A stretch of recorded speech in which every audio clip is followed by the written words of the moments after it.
So welcome everyone to the next seminar on probability stochastic process from USP. And today we have with us Marcelo Hilario from Federal University of Minas Gerais. So welcome Marcelo, and thank you very much for accepting the invitation. Thank you very much, Aline, for the presentation and for the invitation to speak in São Paulo USP seminar. And so today I'll be talking about random walks on dynamic random environment. And this is based on a series of works with Oriane Blondel, Frank de Hollander, also with Daniel Kious, Renato dos Santos, Vladas Sidoravicius, and Augusto Teixeira. And so just in order to give an introduction about the theme, let us consider environment composed of two kinds of states. Let's say occupied, when I have one ball like this, and vacant when I have a hole like this. And on top of this environment, I will assume that I have a random walker, someone who is going to walk. And this person is going to have two coins, one in his or her left pocket and another one in her right pocket. And depending on what this person sees in the environment at the time of the jump, it's going to use one of the coins if it's on top of holes, or the other one if it's on top of a particle or occupied site, and then decide its jump, just flipping this coin. And this environment, then let's assume in a simple case that it's decided in an IID fashion, and we want to decide what's the limiting behavior of this person here, of the position of this person here. So this kind of situation has been considered in the literature since the 70s. So there has been like pioneering works from Salomon in 75, and also from Kasten, Kozlov, Spitzer, and Sinai. And one feature that I think it's very interesting, it's the existence of some regimes where the walk is transient, but has zero speed. So what does it mean? It's that the walk end up going to plus or minus infinity in some way, but much slower than linearly in time. And in order to understand why this could happen, why this is conceivable, you can imagine some situation where you have a region where on your left you have only occupied sites, and on your right you have only vacant sites. And assume that the coins are given so that in this region here you have a drift to the right, and in this region here, or to the left, sorry, and in this region here you have a drift to the right. So the thing is that you are trapped in this boundary between these two regions, and you're going to spend long time there until you can cross either to the left or to the right these regions here. And you can think, if you are deciding the state of the sites in an IID fashion, in order to find an island of length n, you have to explore your space in a distance like exponential of n, but then also you are going to be trapped there for exponential time. So if the parameters of the model are chosen in some very specific way, then this kind of phenomenon here can happen. And it's very interesting because it's different from what happens to simple random walk or random walk in ordinary ordinary random walk. They cannot exhibit this behavior here. If the transition kernel is constant, then this is not going to happen. So much more is known, and it's fair enough to say that in dimension 1, this is well understood.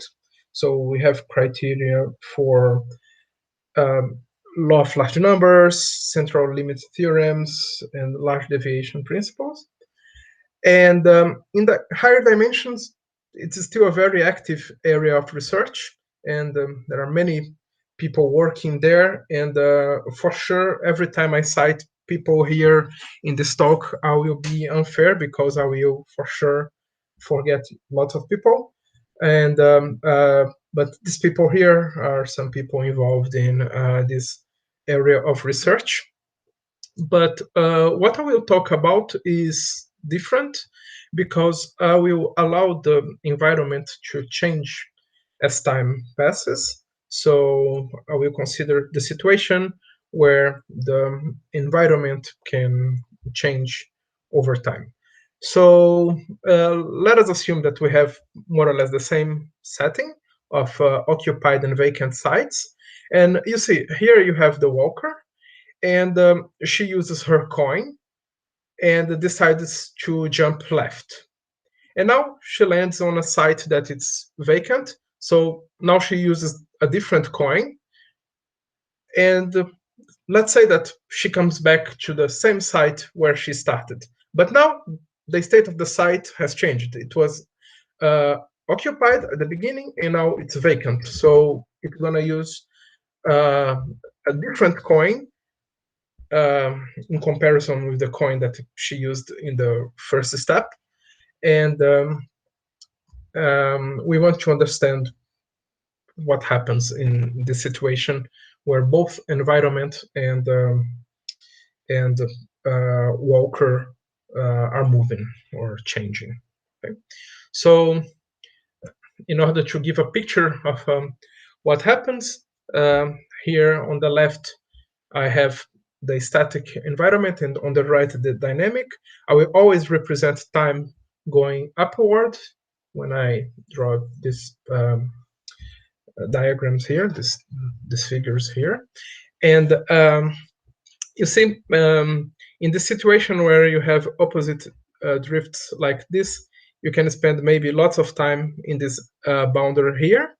But it's not completely clear in the dynamic case whether or not these traps are very relevant. So because as time evolves, then these traps can just dissolve, and then maybe these traps are not very relevant in the dynamic case. So just to fix notation, the environment I will usually denote as eta of t, and this environment in the position x is eta t of x, and x and t vary over the integers, say, and the state of each site is going to be either occupied or vacant, 0 and 1, plus or minus 1, or a natural number, a number on interval 0, 1, depending on the situation. Sometimes we consider like continuum environments and the walker moving continuous time. But for this talk, I will always think of time as being discrete, and also space. So everything for me, it's going to be discrete. Maybe for the environment, time is going to be continuous, because I will consider some interacting particle systems as having the role of the environment. So sometimes I will consider continuous time just for the environment, but not for the walker. One assumption that I will always make here is that the environment is invariant under space and time shifts. Okay, so for instance, if you get as environment one of these interacting particle systems, I will assume that I'm starting from an invariant measure or similar situations. Okay. So about the random walk, as I said, it's going to be always discrete time. And most of time I will speak of dimension 1. And I hope that towards the end of the talk, I will give some idea on how it's hard for us to generalize this for higher dimensions. And the transition kernels, as I said, they will depend on the environment at the position of the walker. So if the walker is at position x by time t, then the probability that it jumps to the right is going to be a function of what's happening on the environment at that time, exactly at site X as well. So for example, here in this picture that I illustrated in the beginning, you can consider that this function f is just p occupied if the site is occupied, and p vacant if the current site is vacant, right? So as we're going to see later on, the kind of results that we can get depend a lot on the mixing conditions that we impose on the environment. So maybe it's a good time for ask if anyone has a question about this general setting. No, it's just a comment. You were saying that actually the environment is going to change, right? But you didn't define how this will happen yet, right? Yeah. Up to now, I didn't define. So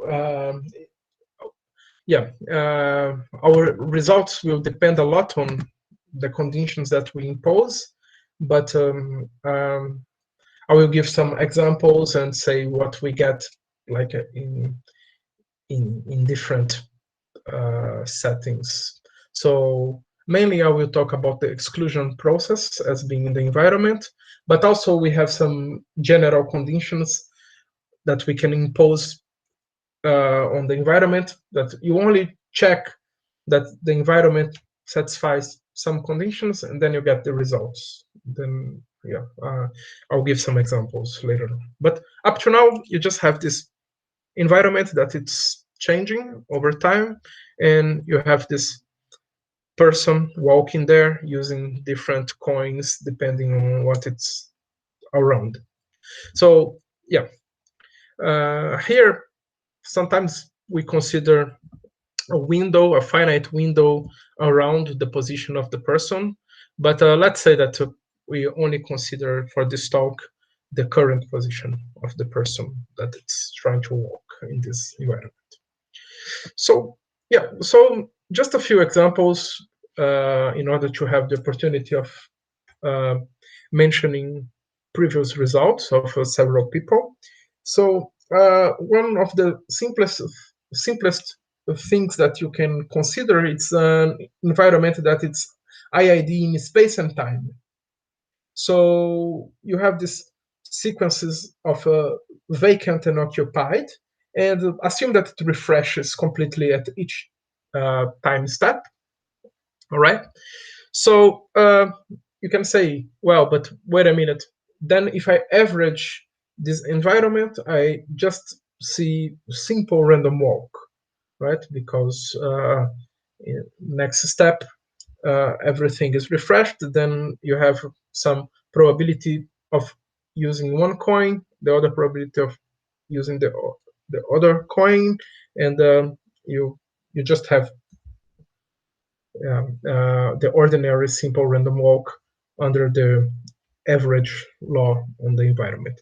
But A different story is to ask about quenched results, and this has been done by Bodigrini, Milos, and Pellegrinotti around the 2000. So they have a series of works, and it's around 2000. So you see it's much later than the first results on the static environments from Salomon, Kasten, and others in the 70s. So then after this works here, people started to consider the situation where you have space or time dependencies. And so these people, Dogo Piatti, Keller, and Liverani, they considered the case where everything is independent in space, but if you look at a given site and check the evolution of the system, then it's, for instance, a Markov chain. So each site has a Markov chain. They are independent among sites, but then you have dependencies on the time direction.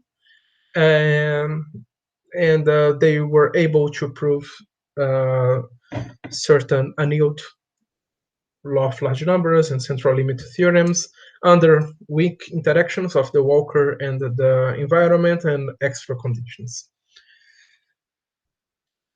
What I consider to be a very nice breakthrough in this subject is the works of Comets and Zaituni, and also from Luca Avena, Frank de Hollander, and Frank Redder, and later on by Renato dos Santos, where they consider these environments that are what we call now cone mixing environments.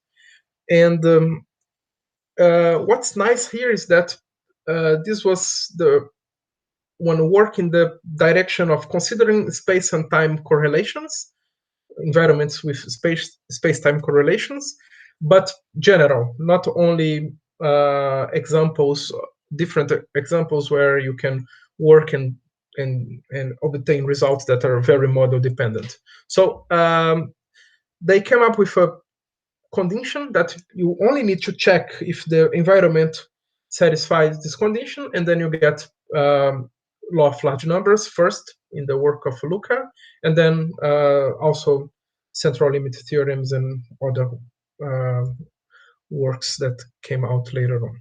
So the condition is that assume that you have a cone here with a given angle, and the distance from this cone to the plane, to the lower half plane here is n, and you have one event that is supported on the environment in the cone, and the other one supported in the environment in the lower half plane. And they ask that the conditional probability of this event B given A minus minus probability of B should should vanish as n goes to infinity. So when this cone is very far, this should be very small. So although this is nice, it's somehow restrictive because it's a condition that it's uniform in the initial configuration, because here you have this supremum here, all right? So let's say that if you want to consider, let's say, the contact process, and you have an event A that it's all this region here is not infected, all right? So you already know that the probability of this point here being infected is going to be really, really small. And as you increase this window here, then the probability gets so this information that all this interval here is healthy is gonna have influence here in this tip of the cone. So you cannot have this condition here holding. Same is true for exclusion processes and all several kinds of environments. Nevertheless, they were able to give some examples, like some spin flip dynamics that satisfy the Conor mixing condition, and so that their results hold. Other very interesting works have considered as environment the supercritical contact process, and this has been done first by Renato dos Santos and Frank de Hollander, and so they obtained some results in the regime that the process is very supercritical and in dimensions 1. Then Tom Malford and Eulalia Varis have proved law of large numbers and central limit theorems under very, very general conditions and in all dimensions. So these are very important works, and they are somehow model dependent in the sense that it's not clear how we can use them to extend to other processes as environment, but we're confident that people can try to give a look at these papers and have some applications in more general environments. Around the same time, with Oriane Blondel, Frank de Hollander, Renato dos Santos, Vladas Sidoravicius, and Augusto Teixeira, we have considered a model where in each site we place a Poisson row number of particles, and the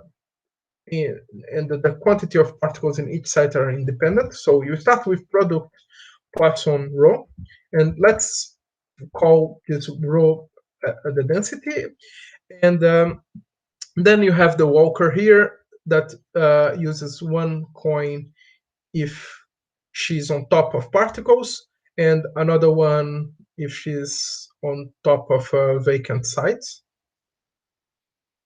Right, so more or less the same setting. But now particles of the environment are going to evolve just as independent simple random walks. So particles start to jump, and on the same time, the person there is jumping as well. And here are the results that we obtained. Let us call V occupied the speed that the walker would have in case the whole environment were only composed of particles.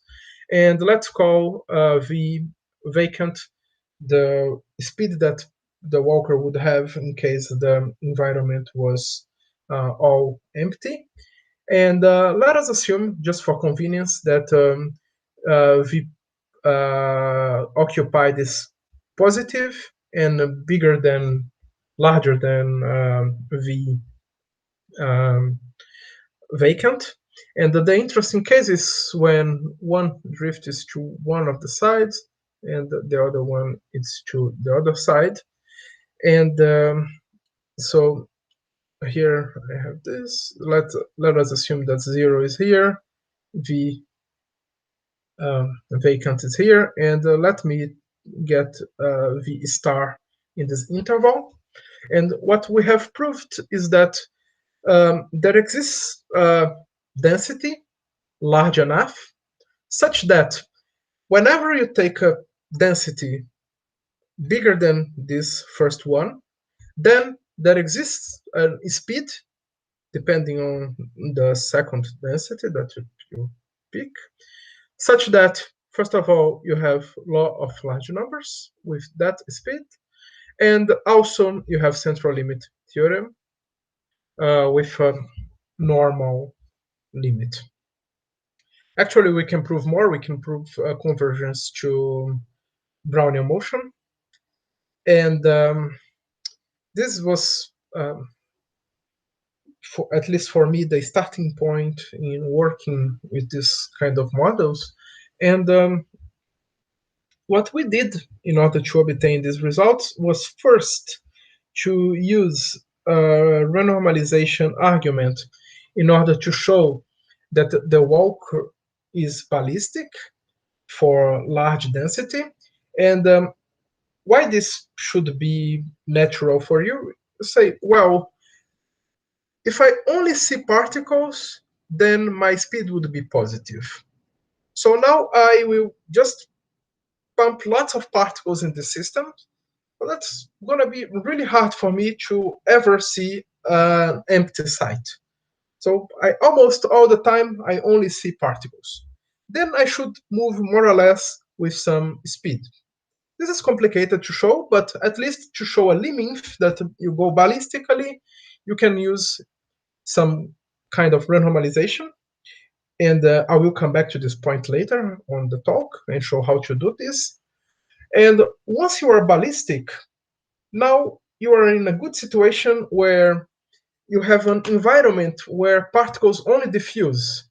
So somehow you are running with certain ballistic condition, and the particles of the environment are staying behind.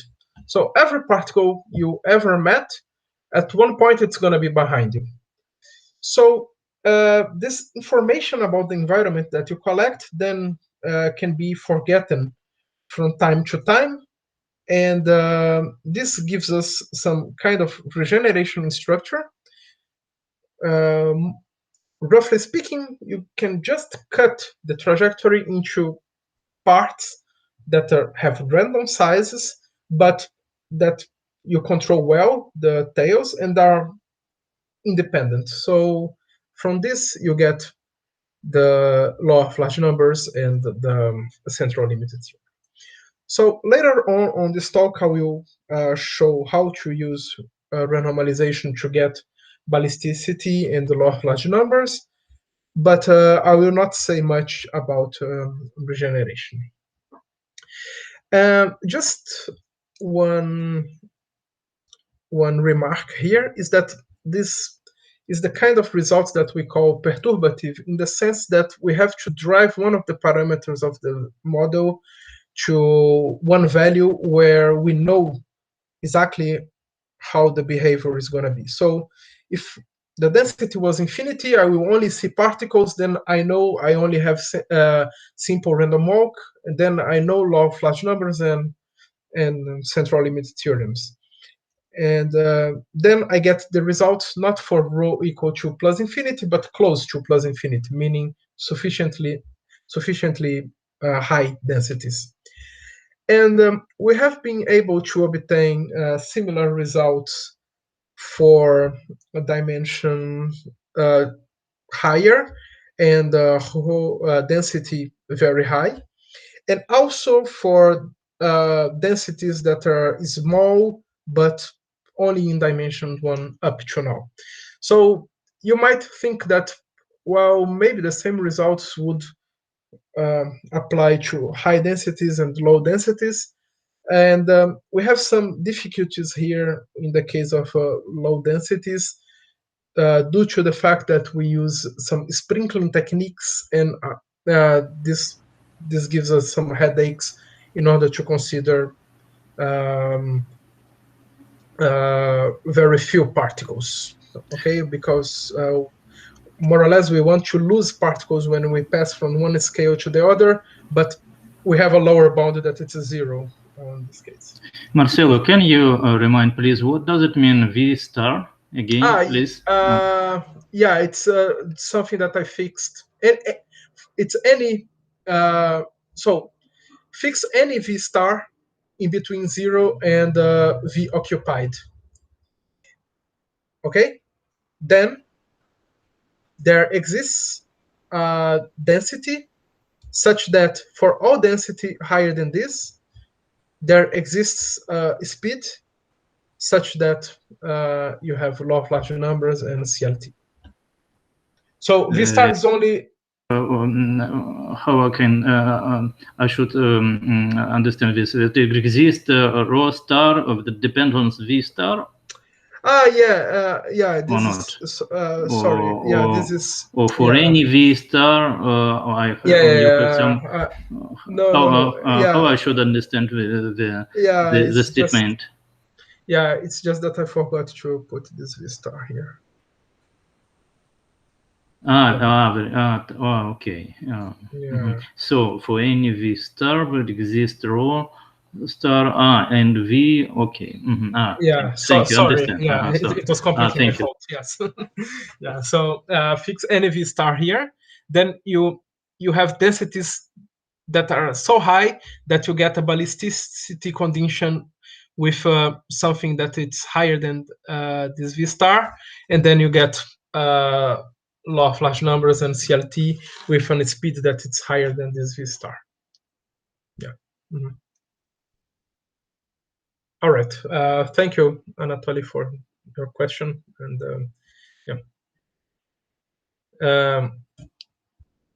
so any other doubts about this theorem?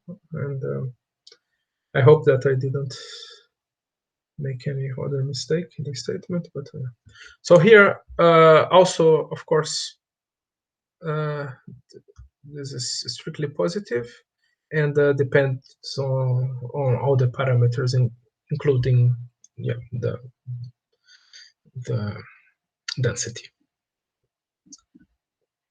So more or less by the same time, many people worked with the exclusion process instead of this system of independent random walks. And then in the case of the exclusion process, you just imagine that you have occupied and vacant sites. And at each edge, you have Poisson point process of a given rate, gamma. And when there is a arrival of this Poisson point process in this edge, then the end vertices just exchange occupations. So you have this exclusion process. Let us assume again that you have two different coins, and the invariant measure is just a product of a Bernoulli with some density that you can pick and change. So here we have several parameters. We have the rate, we have the coins, and you have the density. And several people obtained perturbative results in dimension 1 around the same time. So Luca Avena, Renato dos Santos, and Florian Vollering made some perturbation in the drift, meaning that it doesn't matter whether you're on top of particles or on top of holes, you always have a drift to the right, and this drift should be big enough. Then again, you leave particles and information from the environment behind. You construct your regeneration structure, and you are able to prove law of large numbers and central limit theorems. Also, Renato has one work with density close to 1 and density close to 0, and some comparison with what you would have for the simple random walk. And for us, the most important result is due to François Rouvenis and François Simenon. And there they consider perturbations in the rate. And when you take the rate and make it very small, then you are recovering some kind of static random environment. Things are almost frozen. And when this is almost infinity, then you are seeing an average of particles and holes with certain density. So should be more or less similar to a simple random walk. And they showed results both for very low rates and for very high rates. So they proved law of large numbers and central limit theorems in these regimes. But they are all perturbative in this sense. Then with Daniel Kious and Augusto Teixeira, we were able to prove that, so now let us fix D, the rate and the coins. Okay, so this remains fixed. And what we proved is that there exists some speed function v from 0, 1 to minus 1, 1 that's non-decreasing. Non-decreasing just because of this condition here. And the two special values, rho plus and rho minus, such that for all densities but these two here, you have law of large numbers under the annealed law. Moreover, if these points are different and you have an interval between them, then the speed should be 0 in this interval between them. We were also able to prove that outside this interval, the speed is different from 0. Actually, this is the definition of the interval. And there you have CLT with a normal distribution, limited distribution. Right? So is it clear, the statement of the result? So here our result is no longer perturbative in the density, meaning that for most of the values of density in the interval 0, 1, we can say something. There are 2 points that we cannot say anything, and there is one interval where we cannot say anything about central limited theorem, but at least we have law of large numbers. And outside this interval, we have central limited theorem. So how could be these different behaviors for speed? Maybe we could have something like this, where you have this interval and it's non-degenerate with rho minus and rho plus, and in between speed should be 0. Then outside, on the right, speed is positive and speed is negative on the left, and you have CLT here and CLT here. And who knows, maybe you have a jump here, maybe not, we don't know. And the important thing is that on this point here, we do not know anything unless it's continuous, the function v, all right? Maybe this interval is degenerate, it's only a point, and maybe we have the jump. We believe that we don't. We believe that these 2 points are the same, and this is the only point where the speed is 0. So only in this point the speed is 0. And anyway, we don't know, even in this case, we wouldn't know if there is CLT here in this point with our techniques. We believe so, but we don't know. Also, no reason. Actually, yes, we have a reason to think that the function v is continuous and is strictly monotone in these 2 intervals here. All right, should be continuous function and strictly increasing, but we don't know how to prove this, or we haven't proved this. And another remark is that this result stands for environment of independent simple random walks as well, as we consider in this work with Frank de Hollander and Oriane Blondel, Vladas and Renato before. So even if we replace exclusion process for a system of independent random walks, we can prove the same kind of results. Right? There is a very nice setting, and this is the first one that we started to think, is the one when density is equal to 1/2 for the exclusion process. So it's totally symmetric on the flippings of particles and holes. And now if we choose the coins so that P occupied is 1 minus P vacant, then the model is completely symmetric. So if you have one speed, then the speed should be 0. But this is somehow hard to show, because let's say that you want to show that speed is 0. So maybe you show that you cannot go very far and that you return to origin infinitely often. But then if you come back to origin often, then you come back to a region where you collected information in the past. And it's very hard to forget about this information if you come back very frequently. So that's not the strategy that we use in order to prove this result. And now in the remaining of the talk, I will try to say a little words about how we prove results like this and even the results above, right? So any doubts? May I continue? Daniel has a question. By density infinity, you mean density 1, right?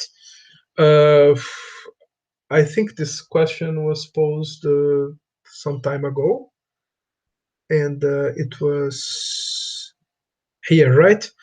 Or around here, yeah. More or less, yes, maybe yes. It's just that I'm calling density the parameter of the Poisson random variables. So this should be a density under quotation marks. All right, it's not the expectation. It's just the parameter of the Poisson. But yeah, you're right. If you want to, so this is the expectation, but it's not. Yeah, whatever. But yeah, maybe I'm calling density here something that. Yeah, you can have more than one particle per site. But here in the exclusion, then should be 0 and 1. Yeah. Okay, any other doubt? Okay. Okay, so now let me try to say a few ideas that are involved in the proofs of these results. And these are some ideas that we had with Oriane Blondel and Augusto a while ago, and it's heavily inspired in percolation arguments. So in percolation, if you want to show phase transition or existence of phase transition, something that you try to look at are probabilities of crossing boxes. So if you cross certain boxes with high probability, then you have percolation. If not, then you don't. And then we were a bit inspired by these arguments and considered boxes and somehow deviation events inside these boxes that are illustrated here. So let's say that I fix some speed v and draw a point here. So look for a point here in this interval. And from this point, I just draw a line with slope v. And I'll look to the event that if I release a random walk from here, from this point, so this random walk will maybe finish on the right of this straight line. If this happens, then I say that the event A of V happened, and here it's the scale that I'm looking at. So this is 0h, 0h. The drawing is not very on scale, but yeah. And I do the same thing for deviations to the left of this reference line. So this event here is that there exists one point in this interval, such that if I release a random walk from this point, then it's gonna end on the left of the straight line. So this is just deviation to the right, and this is deviation to the left. And then I look at the probability of these two events, and these are probabilities that I want to control. I want to control these numbers here as functions of this reference speed v here, all right? Which I don't know if it's the speed of my random walk at the end. It's just some slope that I fix and look at these events. Now I define two critical speeds. So let us say that I increase the slope here, meaning that I push this line to the right, then it becomes harder and harder to attain this event, right? So the probability should go to 0. So as but what I do is that I look at the infimum of the values of v, such that if I scale the box, if I take the box large enough, then this probability gets smaller and smaller, goes to 0, right? And this should be a number in between -1 and 1. Just because I'm in discrete time, then it has to be one number in between these two. Same thing for v minus. It's the supremum over all values of a v, such that if I take the size of the box going to infinity, then this probability should go to will go to 0, right? So also it should be a number in -1 and 1. And I want to look at these two values, and I want to inspect each one of the intervals. So this just splits the line into 3 intervals, and I want to show that above v plus, the probability of these events here should decay very fast. Below v minus, it should be decay very fast. And in between, there is something strange happening. I should be able to go to the right in some scales and then go to the left in other scales, and I should be somehow everywhere in some sense. So this is what we imagine as being some critical intervals, right? Then I want to inspect this, and let me just mention that one thing that we want to prove is that this critical interval indeed doesn't exist, that these two critical points actually coincide. And why this is nice? Because then if I have fast decay below v minus and above v plus, and this interval doesn't exist, then I have fast decay everywhere. So I cannot be on the right of this slope and on the left of this slope. So I have to be on top of this slope. Then this should be the speed. So how do I prove things like this? This is classical renormalization arguments. What I do is I start fixing a number that it's very, very big, and then a sequence of numbers that grows very fast. So you shouldn't worry about this. Just think of a sequence L0, L1, L2, and so on that grows very, very fast. Right? And these are what I call scales. And I will analyze these events on different scales, meaning different values of k for this Lk here.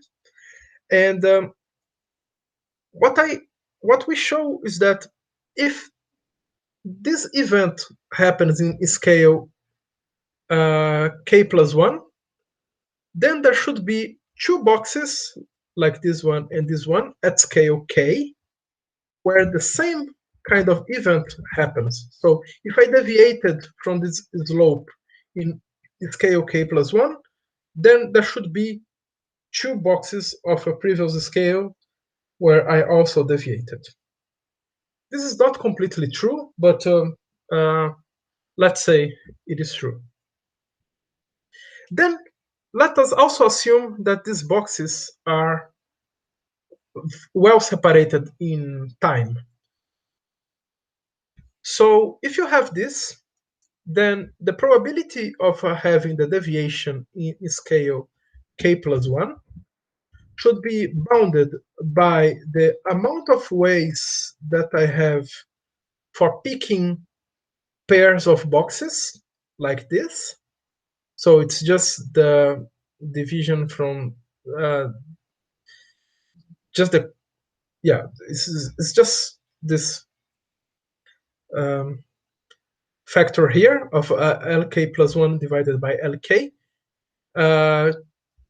square for each boxes, but I have 2 boxes, then fourth. Then if the environment here and here were independent, then I would only need to see 2 independent things happening here and here. But they are not independent, so I have to account for the covariance of these events, which I call an error here. And you see, if this error is very small, then if also you consider this being polynomial in LK, then this whole thing here on the right should contract, should decay. Right? So what we can prove then is if you have this bound here in scale k, you just plug here, assume that this error is very, very small, and then what you're going to end up proving is that you have the same kind of bound just transported to scale k+1. But you still need to trigger the inequalities, showing that in the very first scale, this probability is small.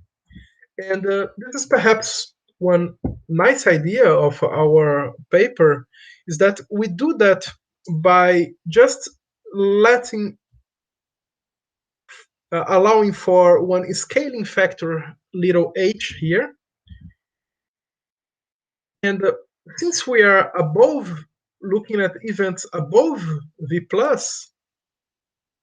because v is bigger than v+, just by definition of v+, as you look at larger and larger boxes, this probability should decay.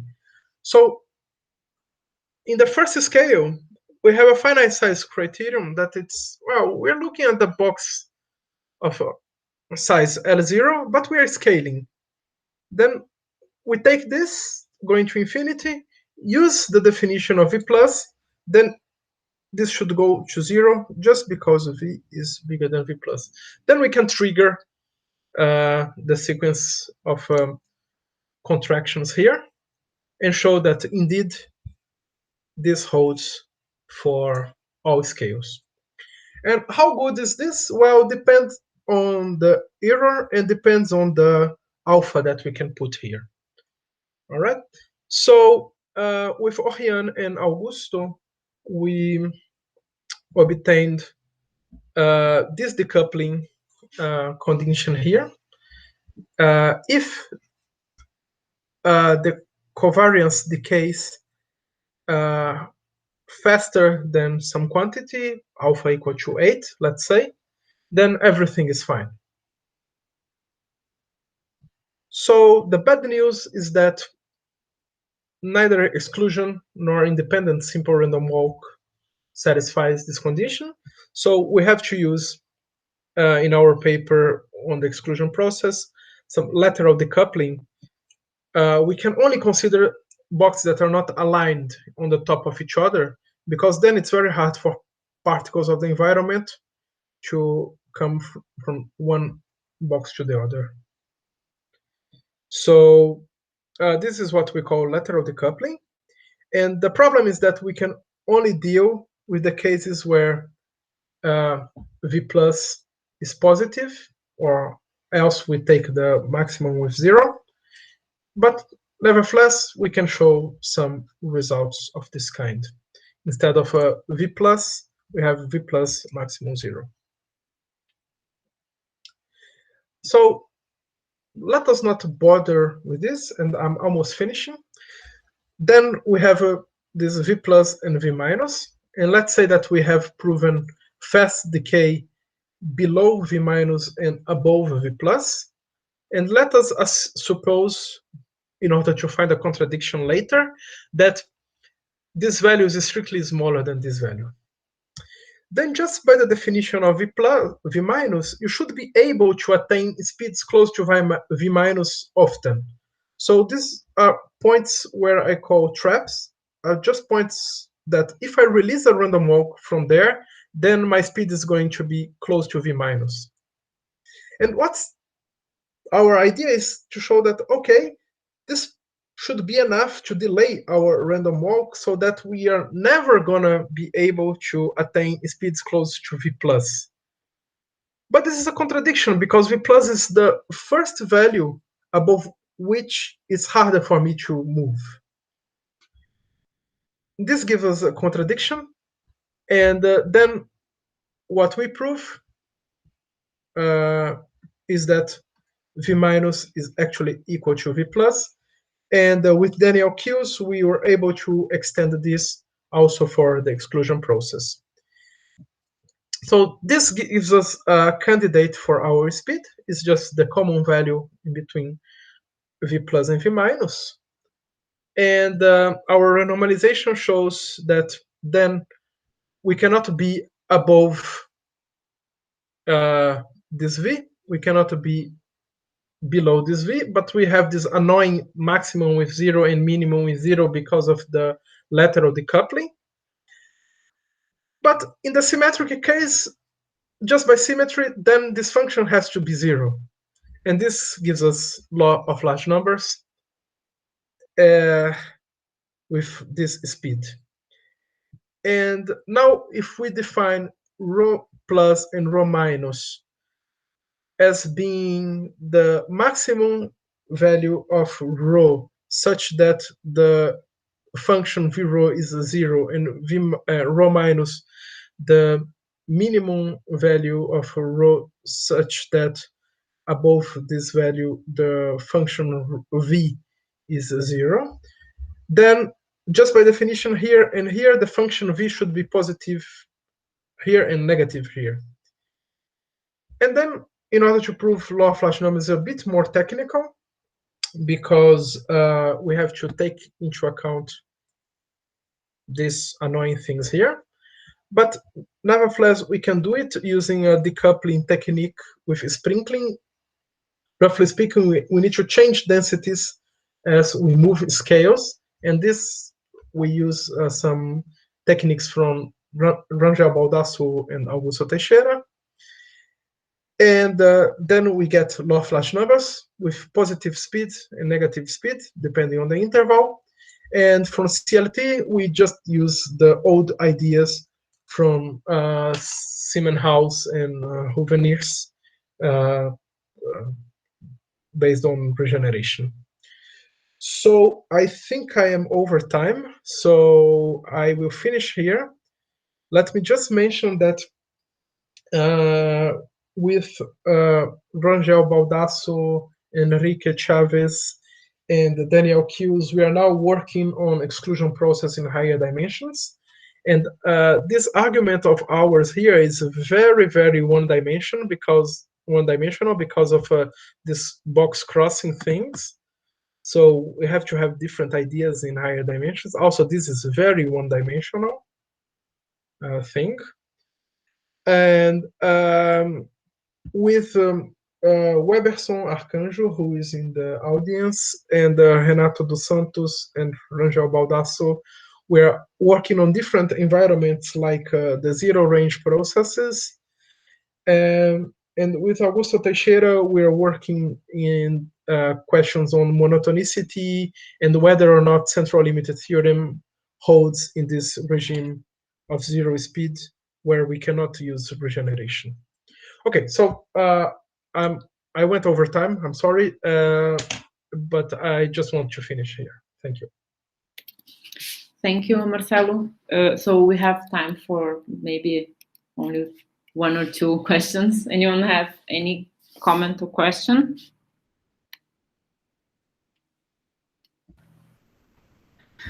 For this picture, A and B that you show now here, yes, it's an event about the environment. Yes, The it's not only environment. It's not about the yeah. But indeed, it's like it's a graphical construction of the environment and the walker at the same time. So I didn't mention here, but what we do is that we in every point in space and time, for instance, we place a uniform random variable, and when you're there, you just you want to jump, you just inspect this uniform random variable in order to say that whether or not you are jumping to the right or to the left. So we can couple all initial positions together, and yeah. So you should think of these events A and B as being events on the environment and all the randomness that you need in order to determine the jumps of the walker. I don't know if I was clear, but yeah. Oh, okay. It's okay. Yeah, but it's yeah, it's almost only the environment, because the extra randomness, it's really independent what you use here and here.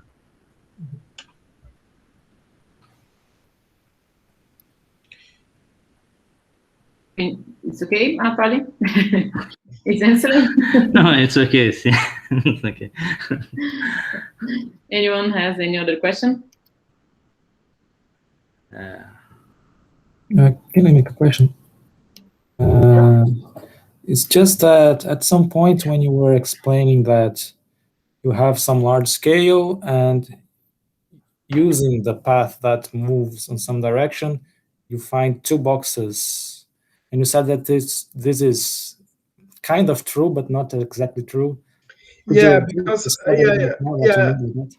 yeah, it's just because if you overspeed in only one box, then maybe you already overspeed in the larger scale. Maybe you run a lot in one box, and then this is enough for you to be above V in the larger scale.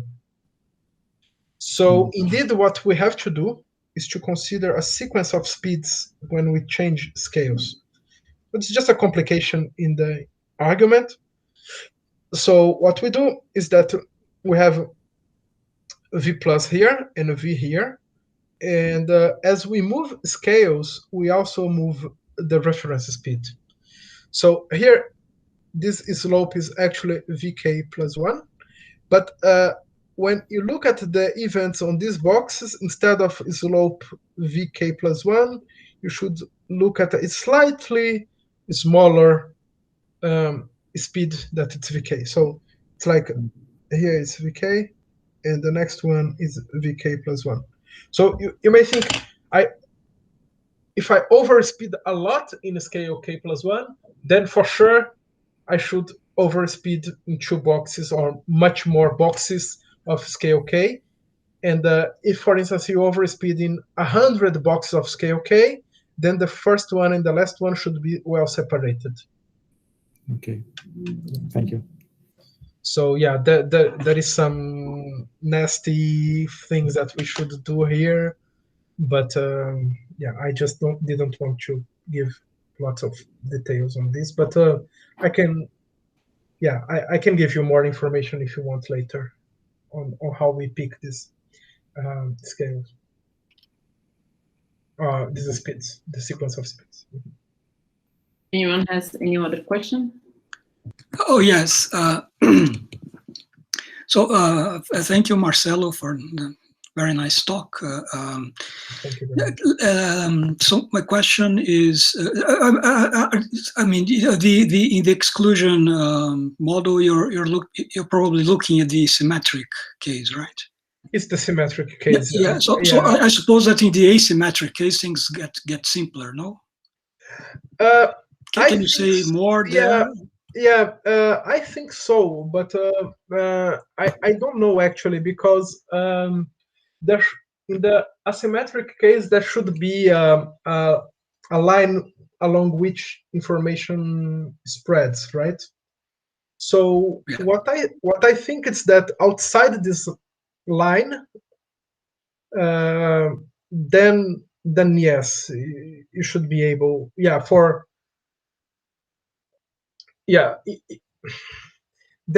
then the problem here that we have with speed 0, let me come to this.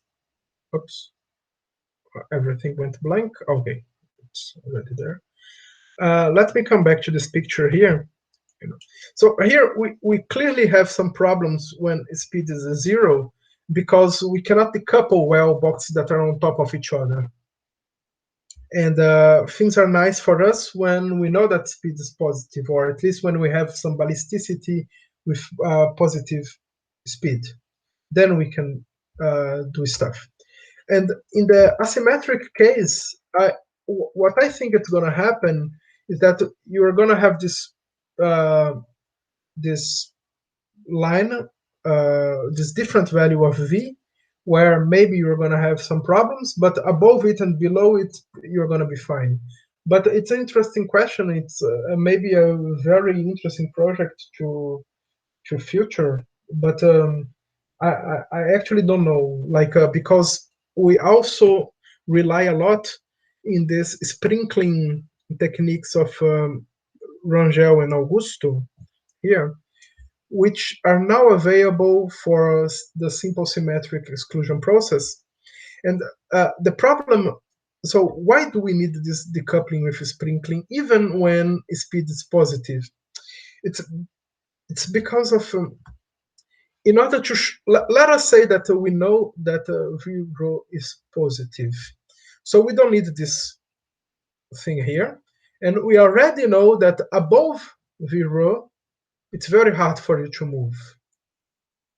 But then we cannot get rid of this. And we don't know that below v rho, it's hard for you, because you have this minimum with 0 here. Then you only know that below 0 is hard for you. And then this obliges us to consider boxes that are maybe on top of each other, even for the exclusion, and even when this is positive. And then we cannot use this lateral decoupling here, that it's very nice, which I didn't say the bound, but it's much faster than a polynomial, the probability, the covariance here. And but one should be able to adapt the sprinkling technique also for the asymmetric, and should be able to do everything. But I don't know exactly, and I think it's an interesting question. And an interesting answer. Thank you. Yes, thank you. So I think we have no time anymore, but let's thank Marcelo again. So thank you, Marcelo. Thank you very much. Thank you.